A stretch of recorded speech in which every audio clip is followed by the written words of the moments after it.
Hello guys, welcome back to the channel. This is segment number 81 of Carnivore Muscle Ramblings. Myself, Jonathan Griffiths, aka Carnivore Muscle, getting ripped on the carnivore diet and also building muscle on the carnivore diet. Today I'm going to be answering questions all about those topics, and I've actually got a few listener questions from my feed on the community tab section on YouTube, which I'm going to be answering as well today.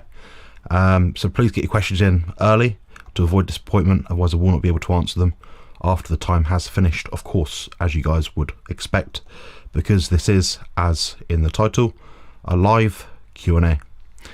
I'm going to get straight into Matthew's question, which has popped up already, so thank you for joining, Matthew. Another channel member of mine, which I greatly appreciate his membership. You guys can join too and have all your questions answered for as little as 99 pence per month, which is absurdly cheap. Now, to join a community thing online, you're going to be paying $15–20. It's impersonal. You're not with expert advice, expert opinions. You have people who have done a Sunday afternoon course in, I don't know, basket weaving, as Bart K would say, who have predisposed them and explained that they are an expert in certain fields, but without any merit to show for it, no experience to show for it at all, apart from they had an experience themselves. And I'm poo-pooing on them because the reality is these people have harmed people that I know in my coaching setting, and it is frustrating as hell trying to undo the damage that they have done. So without being any more miserable or any more nonchalant and uncaring, which people might say I am, which is bizarre, I'm going to get straight to Matthew's question now, which is: Thomas DeLau recently did a video on the benefits of trimethylglycine. The studies show increase in muscle and fat at the same time. What's your opinion on TMG? Is it beneficial or overhyped? Great question, Matthew. Thank you for the question. So, in my opinion, trimethylglycine is an essential compound. Can we get it from different foods? Yes. Now, the recommendation is suggesting that somewhere around 2 to 2.5 grams per day is helpful for sports performance, notably body composition outcomes, namely a few pounds of muscle gain, a few pounds of fat loss over a 12-week span, I believe the study was outlining. I think there's a lot of limitations to this study. Now, there is some mechanisms as to why it would work. Helps with methylation pathways. It is a methylation or methyl donor. However, the limitation of that is that it is not something we need to be supplementing with. You can try it for yourself, but the reality is, if it was any good, now this is an old study, guys, it's not a brand new study, these studies have been out for quite a few years now, everyone would be on it. Everyone would be on it. In fact, if it's so good, it'd be WADA disapproved on the sports performance drugs enhancement list. So there we can see, quite obviously, it's not that effective. Now, to get steroid-like results, performance-enhancing drug-like results, it takes exactly that. I'm not condoning them, not recommending them. And it's none of anyone's business what I do or don't take at all either for that point. Now, what I will say about this is, if you're eating a species-appropriate diet, you probably don't need to add anything to it. I don't think that ancestrally we have evolved to include these things in such a manner that means we will gain more muscle because of it, outside of what we'd be able to do naturally through natural foods. My other point on this is that I think that the study is probably a bit misleading. I don't trust the testing method that they use to identify the body composition of the participants within the study. I don't trust the test study group, and I do not trust the conflicts of interest which could be examined in the study itself. But what I would suggest is the product itself is quite cheap. I'm quite a thrifty guy. Creatine, quite cheap. Taurine, quite cheap. Glycine, quite cheap. Some of these things could be useful to you. Perhaps you're not getting enough in your diet. Perhaps you're at a different starting point to the rest of us. So maybe it could be useful. What I would suggest doing is, for perhaps a period of about 4 weeks, try out 1 gram per day. See if that makes a difference or not in your training performance, your muscle gain, fat loss. And you'll know straight away within probably 1 to 2 weeks if it's effective or not, because you should notice more energy and better methylation pathways, which enables you to perform at your best in the gym. Outside of that, I've got nothing more to add to that. I don't think it's particularly useful in the context of a carnivore diet. I think it's probably overhyped, and people probably serve best just focusing on other biohacks such as going to bed at an appropriate time, drinking clean water not from a tap. That's going to amount to much more over a 1 year period, which I think is a lot easier, and doing something every day, taking an extra capsule or 2 or 3 or 4 or 5 or 6 every single day for a period of 3 months, which I think could be a pain in the backside. So no, not for me, not a supplement for me to be adding in. I've also been joined with Rick. Thank you for joining. Welcome to all who are here. He did pop on earlier, kindly enough. He did offer to come onto my channel to collaborate, but I need a bit more notice, unfortunately, because I'm going through these questions systematically, as I did put out a community post, and we'll be here for hours. We're trying to get both of our answers to these 6 or 7 or 8 or more questions, which I cannot do right now because my tailbone is destroyed. I have low body fat. My skin fold, my bum is about that thick. Sitting down is painful, so I don't want to be here for hours. Definitely not. I want to get friends questions, give people value for money with concise answers. Hit the like button. Thank you for speaking for joining, much appreciated. And have a nice evening, of course. Hey Rick Hale, grateful to be able to attend today due to the bank holiday. Excellent. I'd hope that everyone clicks like as soon as they're here. Yeah, I'd hope so. Some of these popular, some of these aren't. I always get negative comments on these guys and have to delete them every morning, which is a pain in the backside. Let's see if we can get this live video over 100 views, so please share it. We'll be answering lots of questions today that have appeared in the community tab section. Happy holidays. Excellent. Cheers, Nick. Thank you for joining. Right, I'm going to get straight into the questions now, guys. So if you do have any questions, please get them in sooner rather than later. Otherwise, I will not be able to answer them. Also, leave a queue before them so I can easily identify them. Let's had a question from, I can't pronounce his name, sorry, Thibault Wagner 3011. The question is, hi, I've been on the carnivore diet for 6 months and still struggling with proper hydration. I still have cramps and some other dehydration symptoms. I'm trying to play with salt, but no result yet. A lot of salt, 12 grams or more, seems to trigger even worse dehydration. Medium salt, a little better, and now no salt at all, but still having cramps. I play also with water, supplement, magnesium, didn't help either. Do you have any general recommendations on proper hydration, salt and water?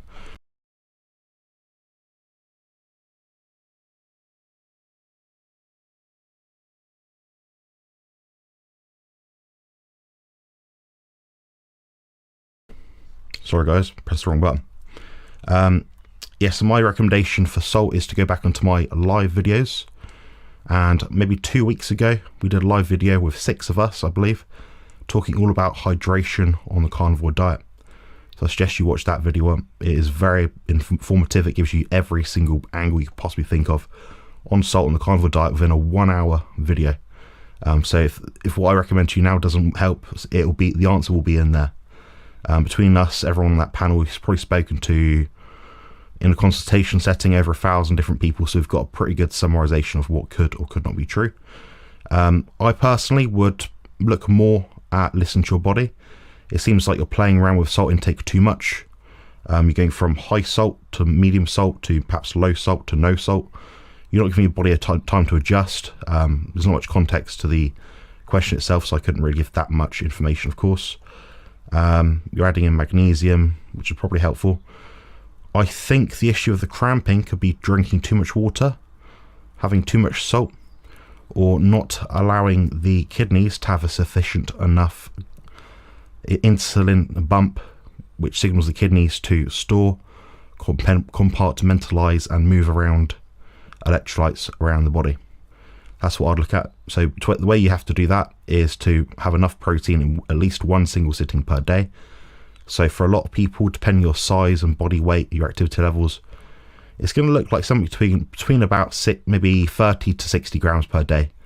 So actually try having a big bolus of protein at least once per day. I'd also look at fat as well. So hydrating through fat, not through just salt and water. You can produce around 1 litre of water, I believe, for roughly every kilo of body fat that you oxidize as a format of energy, a substrate of energy. So there'll be my 2 go-tos outside of what I've already recommended.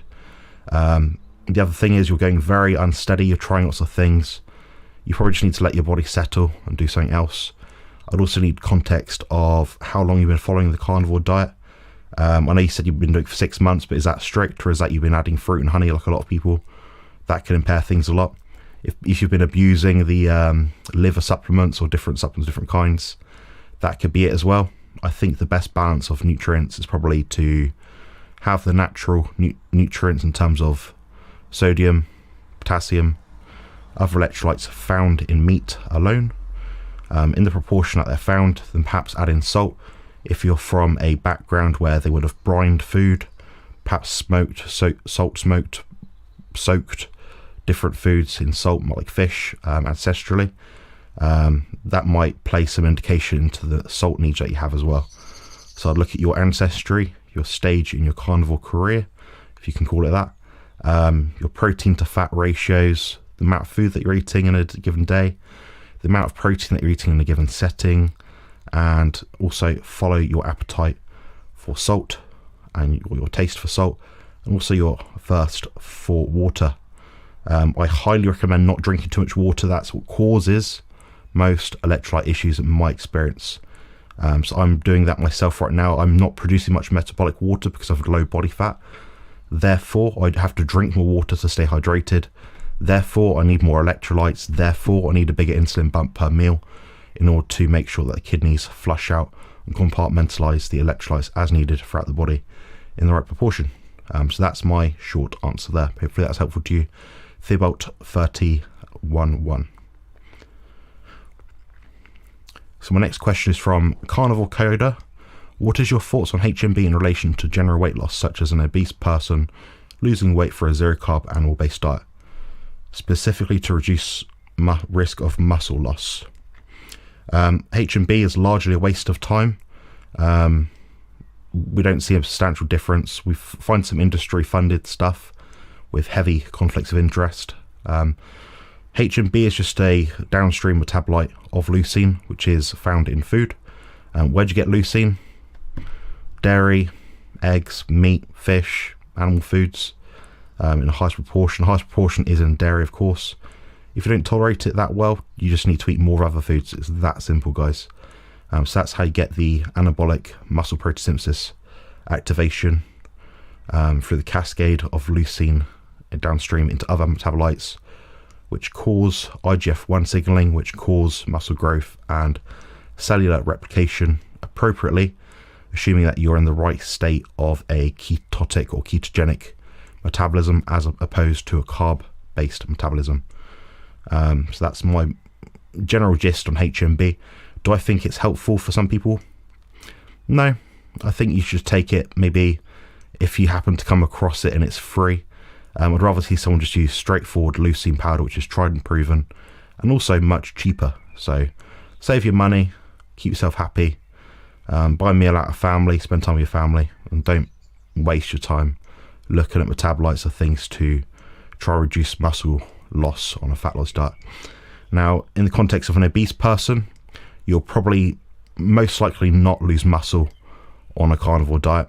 It's very hard to lose muscle when you are obese, unless you're extremely inactive and eating a low protein diet. So how do you fix that? You remain active, you build some strength, or at least maintain strength, go to the gym, use a rebounder, maybe go for some walks, do some activity that you can do that's appropriate for your stage, age, representation, strength levels, and physical conditioning. Also, protein intake is of course key to staving off osteopenia and sarcopenia. So that's what I'll be looking at myself. Avoid HMB.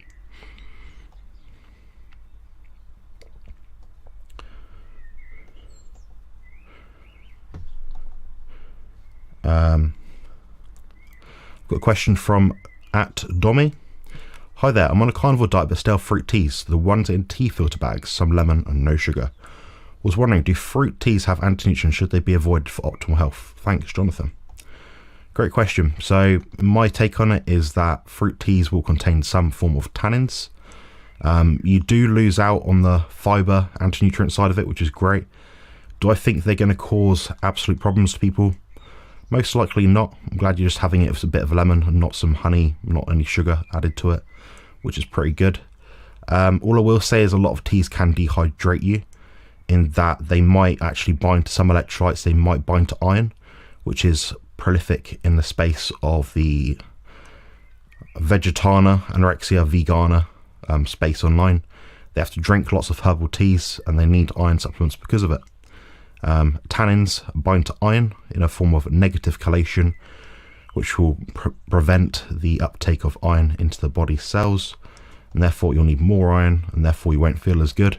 So I'd personally avoid, if I was cautious about my iron state or my iron deficiency, if I did have that.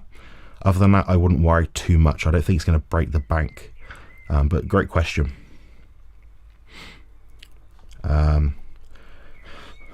Next question's from James. Thank you for the question, James. So as a coach, what are the most consistent psychological barriers to adhering to a ketovore or carnivore lifestyle that you observe, e.g. carb addiction? Another good question. My take on barriers. One is people do not like to follow orders. They want maximum freedom to do what they want, as we all do. We should all strive for freedom. The problem is, if they have an issue with their body composition, which is what I specialize in, they have to change what they're doing, because what they were doing before does not work. Oftentimes I met with people that maybe watch my channel, perhaps watch these sort of live videos, and they ask me questions which have been answered 1,000 times over, which is fine. You know, you can't watch every single video I do, but I think they're missing the key points. So I've even made videos on 5 reasons why people can't reach their goals, things like that, on my channel. So I do address these points as best as I can. The main limitation is everyone that thinks they're David Goggins. They think that they need to do hours of cardio each day, otherwise they're not a man. With women, it seems to be that they can't stick to a diet for any reason at all. They're addicted to carbohydrates. That's the most common problem that I see, which is these things are made to be addictive. It's not entirely everyone's fault. But what I will say is that you do have to apply yourself if you want to reach your goal. There is a level of, I have to admit this, there is a level of Darwinism. Some people choose not to be helped, and they don't want to be helped. They want to lay on their laurels and deplete themselves and end up feeling like crap because they hate themselves. How do I know that, or why do I think that? It's because they'll do anything possible to avoid sticking to a plan. They'll make excuses. They'll say, oh, it takes too long. Oh, it's not enough food choice. You look at the plan that you've given them, you're like, I've given you 6 or 7 different foods you can choose from on a carnivore diet. Most people will achieve success with 4 to 5 foods. And most people that have been doing this for a long period of time will eat maybe 2 to 4 foods on a carnivore diet. So I've set them a boundary here, very open, very easy to adhere to. And they'll just want to go here. They want to go, I want to have in my lettuce leaves. And I say, okay, that's fine. But it's not a carnivore diet you're following. Maybe animal based, but it's not a carnivore diet. Which is fine, each their own. I work with anyone that needs help. But what I'll say is it just makes my life a bit more difficult when you're trying to micromanage the 2 kilo salad bowls that people are having on the weekends on their salad binges, which is bizarre to me. Anyone that's been following a carnivore diet for, say, 3 to 6 months will probably pack a lot of that in. A lot of the salads, the seeds, the random nuts, they're just not needed, guys. But yeah, I'd say the consistent psychological barriers of the carb addiction. Everyone thinks that David Goggins. They'll hate themselves. They just want to deplete themselves to the ground, and they think if they're not suffering, they're not working hard enough, which is far from the truth. The cornerstone of great success in body composition outcomes is finding a plan, changing it when needs changing, and recovering well, and training just hard enough so you can adapt to the stimulus. So they're my sort of key points there that I'd probably address with people. Now on to the next question from Gaza Mongo 1. Is it possible to speculate how long it takes the body to utilize fats consumed in a meal? Yes, it depends on the amount of body fat the person has and the meal before it and the meal after. It is impossible to guess, so you could not speculate without probably a consultation if you to ask me a question like that. I ask as I'm alternating higher and lower fat intake every other day. I'm wondering when last meal should be to promote use of adipose tissue the next day. Do not overthink it. As I've explained in many videos that you've seen before, it's all about the mass balance model. which is accumulative over the course of 24 hours a day, 7 days a week. Look at your nutrition tracker if you're doing that. Say over a 7-day span, here's your average, your working average. Same thing, your body weight, you work out your 7-day average. This is where I stand right now based on these numbers. That's probably the best way to go about it. So I would largely not worry about it at all. Just make sure what you eat over the course of, say, a 10-day period or a 7-day period is a certain plan. It leads you with a protein, carbohydrate and fat amount for each given day. Carbohydrates if you happen to eat them. And also then I'd divide that by how many days it is, and that's your average. Worry about the average, not the random high and low days. Forget that. Just make sure that your high and low days are aligned with your goals in the gym. Personally, I don't mess around with high and low days unless someone was very low body fat. They might have some more higher food intake days. Personally, unless someone's training maybe twice a week, I wouldn't stagger their food intake specifically around training days either. I think it's largely a waste of time. Doesn't seem to do much for performance outcomes either in my experience, but that's just my 2 cents. You can take or leave my advice.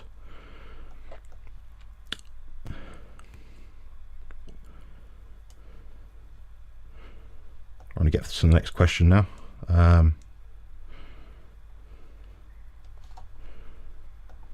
Right. Matthew asks, I understand citrulline is precursor to arginine. Do you know why citrulline supplementation is better for increasing nitric oxide than arginine? Good question, yeah. Citrulline actually converts into arginine, yes, and other things. Citrulline tends, to some reason, have a recycling salvage pathway. With arginine, we see it isn't uptaken into the tissues quite as well as citrulline. Citrulline higher up the cascade, arginine lower down the cascade, close to the nitrogen production that you're after, to get a pump in the gym, whatever it is. Largely speaking, you can only make a small difference. That for an acute period of time, wouldn't worry too much about it. I'll say citrulline as well. The science is pretty clear that somewhere between maybe 4 and 8 grams, depending on your body weight, is helpful for nitric oxide production. Arginine, I've seen 1 gram, I've seen 10 grams. Doesn't seem to be much of a dose dependent response. Just seems to be a bit hit and miss. So I'd largely avoid that one. I'll just buy straightforward citrulline. So citrulline, you'll get more bang for your buck, essentially. That's why I'd recommend that one over arginine. So hopefully that answers your question in a very concise way without convoluted language, which is annoying as hell.